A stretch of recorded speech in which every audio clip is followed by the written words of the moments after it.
Hai YouTubers, masih segar di ingatan kita beberapa waktu yang lalu, jagat internet baik sosial media ataupun portal-portal berita Indonesia dihebohkan oleh seorang hacker belia yang ditangkap oleh cybercrime karena berhasil meretas 4.600 website dan mengambil keuntungan materi di dalamnya.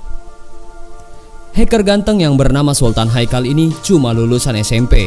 Sewaktu dia ditangkap, umurnya baru 19 tahun dan mulai belajar hacking dari usia yang relatif sangat muda. Kabar terakhirnya, Haikal akan direkrut oleh Polri karena skillnya itu. Apa hacker itu? Pasti kalian umumnya sudah tahu. Tapi untuk yang belum tahu, hacker atau peretas adalah seseorang yang mempunyai skill tinggi dan sangat mahir dalam menembus sistem keamanan suatu jaringan. Dan kebanyakan orang yang memiliki skill hacking ini biasanya dari kalangan orang dewasa. Dan itu juga nggak semua orang dewasa memiliki skill hacking. Dan kalaupun memilikinya, belum tentu mahir. Seperti di awal video, ternyata ada juga hacker-hacker yang lainnya yang masih berusia belia dan bisa dibilang bocah atau remaja, tapi skillnya nggak usah ditanya lagi. Saking hebatnya skill hacking mereka mampu menghebohkan dunia maya karena aksi mereka. Di antara mereka, ada yang mampu membobol CIA, FBI, dan situs-situs yang dikenal memiliki tingkat keamanan yang tinggi dan sangat ketat. Lalu, sebenarnya siapa saja mereka? Penasaran? Berikut daftar 5 hacker bocah yang sempat menggegerkan dunia maya.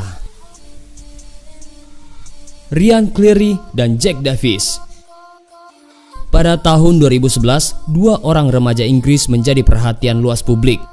Mereka adalah Ryan Cleary yang saat itu baru berusia 20 tahun serta Jack Davis yang baru berumur 19 tahun. Keduanya melancarkan aksi serangan ke website papan atas, termasuk website Badan Intelijen Amerika yaitu CIA, Pentagon, Sony, dan Nintendo yang sempat mengalami gangguan akibat serangan tersebut. Yang menghebohkan, mereka juga berhasil membobol website media ternama Inggris yaitu The Sun. Headline The Sun sempat mereka ganti yang isi headline itu menggambarkan berita hoaks bahwa pemilik media itu, Rupert Murdoch, telah meninggal dunia. Jack dan Ryan adalah anggota geng hacker yang bernama Lulzek, sebuah kelompok hacker yang kerap melakukan serangan ke lembaga terkenal secara sporadis. Bahkan mereka sempat menantang otoritas keamanan untuk menemukan mereka dan melakukan penangkapan. Kepolisian Inggris Scotland Yard dan FBI bekerja sama untuk memburu kedua hacker belia ini.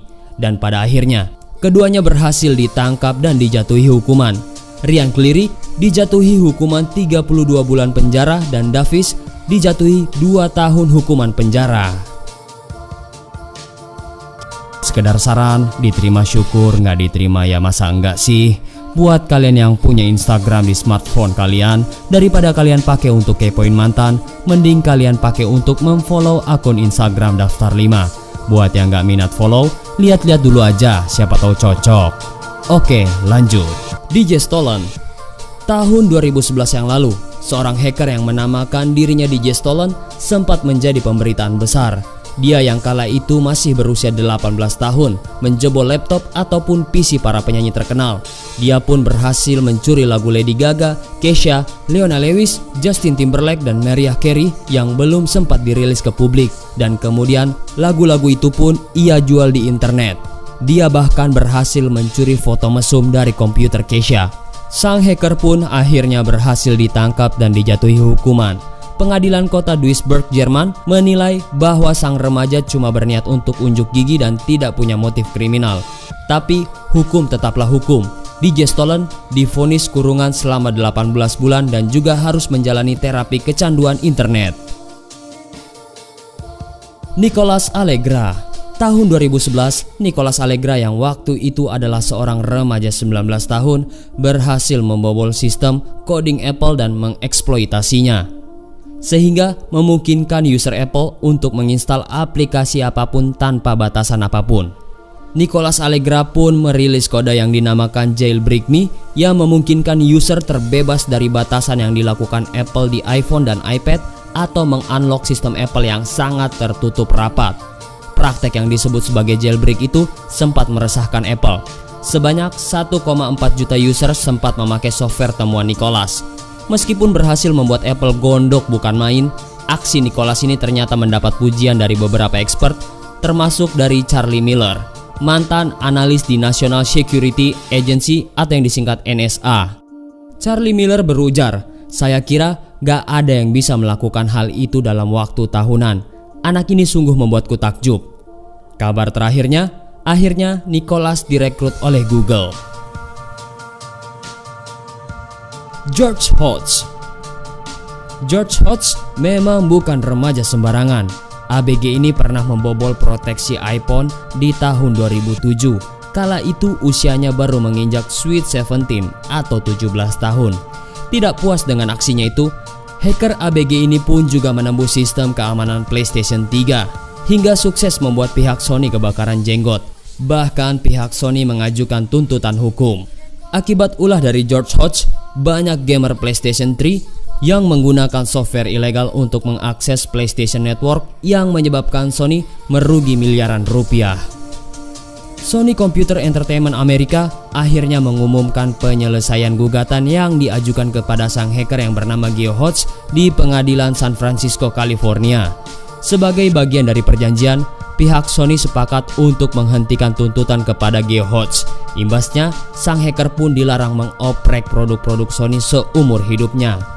Kepintarannya sempat membuatnya dipekerjakan di Facebook, tapi belakangan dia keluar dari Facebook dan memilih bekerja di sebuah startup yang didanai oleh penyanyi Lady Gaga.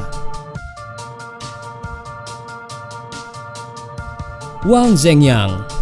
Ketika anak seusianya sibuk bermain game atau keluyuran, ternyata tidak demikian dengan bocah berusia 13 tahun bernama Wang Zhengyang ini. Zhengyang dijuluki anak ajaib karena mampu melakukan pembobolan sistem komputer. Yap, Wang Zhengyang adalah seorang hacker yang handal. Wang yang berasal dari China ini memang sudah melakukan beberapa aksi hacking yang mencengangkan untuk anak seusianya. Dia dilaporkan pernah membobol sistem komputer di sekolahnya untuk mencari jawaban PR-nya. Kemudian, Wang juga pernah menjebol sebuah e-commerce atau toko online, lalu menurunkan harga barang di toko online tersebut dari yang semula 2.500 yuan menjadi hanya 1 yuan. Untungnya, dia nggak punya niat jelek dan tidak membeli barang tersebut. Dia pun langsung menghubungi pihak toko untuk memberitahu celah keamanan yang telah ditemukannya. Karena aksinya tersebut dan skillnya tersebut, Wang pun didapuk menjadi speaker atau pembicara di 2014 di China's Internet Security Conference di Beijing. Dia menyatakan akan menggunakan kepintarannya itu untuk tujuan yang baik, bukan untuk merusak. Mulia sekali. Membobol sistem komputer sekolah dilakukannya hanyalah untuk mencari kelemahan sistem sekolahnya dan menguji kemampuannya. Anda memang harus menyerang terlebih dahulu untuk menemukan kelemahan sebuah website. Aku pikir mereka yang suka melakukan hack untuk meraih keuntungan adalah sesuatu yang tidak bermoral, ujar Wang Zhengyang.